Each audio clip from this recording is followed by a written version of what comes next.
دہلیز پہ قدم رکھتے دیکھا، کہنے لگے بیٹے اب مزدوری کرتے رہیں گے، گھر کے خرچ چلاتے رہیں گے، ہمیں تمہاری ضرورت نہیں ہے، جاؤ تم خدا کا دین سیکھنے کے لیے گھر سے جاؤ، قرآن کو اپنے سینے میں بسا کے لاؤ۔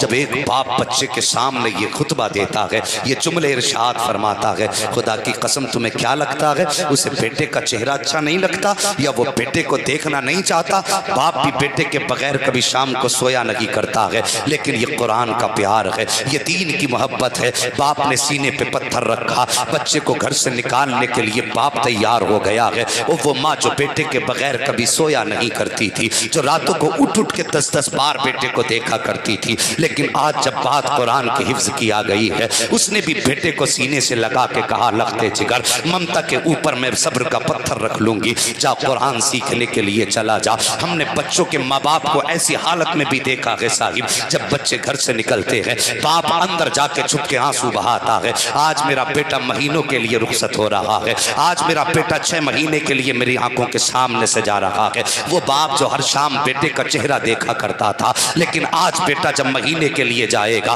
تو باپ کے جگر پہ کیا گزرتی ہوگی؟ کبھی سوچ بھی لیا کرو کتنی قربانیاں قرآن کے لیے دی جاتی ہیں۔ بچہ جب گھر سے چلنے لگتا ہے، باپ جا کے تنہائی میں چھپ کے آنسو بہاتا ہے، کہیں بیٹا میری آنکھ میں آنسو نہ دیکھ لے، اگر میری آنکھ میں آنسو بیٹا دیکھے گا تو ہمت ٹوٹ جائے گی۔ لیکن جب مائیں بیٹوں کو رخصت کرتی ہیں تو ماں کے جو ضبط کے بندھن ہوتے ہیں ٹوٹ جاتے ہیں، آنسو پلکوں کے پہرے توڑ کر کے رخسار پہ آ جاتے ہیں۔ مائیں ممتا کا آنچل اٹھا کے بیٹے کے سر پہ ہاتھ رکھ کے کہتی ہیں، اے میرے پروردگار میں اپنا بیٹا تیرے حوالے کر رہی ہوں، یہ تیرا دین سیکھنے کے لیے جا رہا ہے۔ اللہ اکبر، جب بچے چلا کرتے ہیں تو گھر کے اندر کیا کیا انہوں نے چھوڑا ہے۔ باپ کی شفقت گھر چھوڑ چکے ہیں، ماں کی ممتا گھر چھوڑ چکے ہیں، بہن کا پیار گھر چھوڑ چکے ہیں، بھائی کی محبت گھر چھوڑ چکے ہیں۔ ہاں ہاں صاحب، کہاں جا رہے ہیں؟ آج وہ وطن چھوڑ رہے ہیں جہاں مرضی کے مطابق کھایا کرتے تھے۔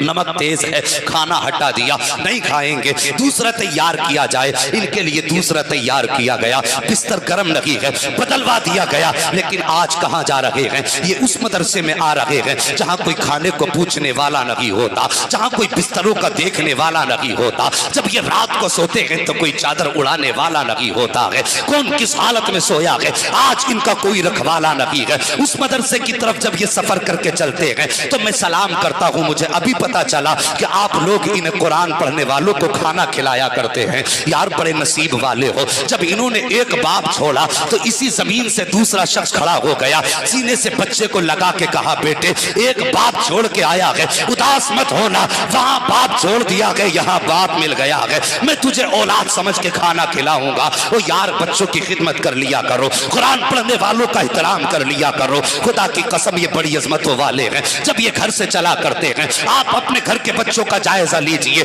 جب آپ کا بچہ سردی کے موسم میں زمین پہ لیٹا کرتا ہے، ماں کہتی بیٹے مت لیٹ، ٹھنڈ لگ جائے گی، باپ کہتا زمین پہ مت لیٹ جانا، سردی کا موسم ہے، اگر بچہ نہ مانے اور لیٹ جائے تو ٹھنڈ لگ جایا کرتی ہے۔ لیکن کبھی آیا کرو مدرسے کی طرف، کبھی اللہ کے رسول کے گھر کی طرف بھی آ جایا کرو، اور پھر آنے کے بعد ان قرآن کے پڑھنے والوں کو دیکھا کرو، فرش پہ لیٹے ہیں، بستر ہے تو اتنا ہلکا ہے کہ نیچے کی ٹھنڈ نہیں رک پا رہی ہے، وہ گرم کیسے ہوتا ہوگا؟ اللہ اکبر، یہ اس بستر پہ سو رہے ہیں، مگر دیکھو ایک دن نہیں سوئے ہیں، پورا پورا موسم سردی کا زمین پہ لیٹ کے گزارا ہے۔ لیکن پوچھو ان قرآن پڑھانے والوں سے کتنے بچوں کو کھانسی ہوئی ہے، کتنوں کی پسلیاں چلی ہیں، کتنوں کو سردی لگی ہے، یہ کہیں گے 6 مہینے گزر گئے ہیں، کسی بچے کو سردی نیچے لیٹنے کی وجہ سے نہیں لگی ہے۔ او یار سوچ تو سکی، اگر تیرا بیٹا گھر پہ زمین پہ لیٹ جاتا ہے تو سینہ درد کرتا ہے، کھانسی شروع ہو جاتی ہے، لیکن یہ قرآن پڑھنے والا جب مدرسے میں زمین پہ لیٹتا ہے تو نہ اسے سردی ستا رہی ہے، نہ اسے ٹھنڈ نقصان دے رہی ہے۔ وہ جانتے ہو وجہ کیا ہے؟ گھر میں بستر پہ لیٹے تب بھی ٹھنڈ لگتی ہے، مدرسے میں زمین پہ لیٹے تب بھی سردی نہیں لگتی۔ تو سنو وجہ یہ ہے، جب تم گھر پہ سلاتے ہو، جو بچے گھر سویا کرتے ہیں ان کی حفاظت ماں باپ کیا کرتے ہیں، اور جو مدرسے میں سویا کرتے ہیں ان کی حفاظت میرے رسول پاک کیا کرتے ہیں۔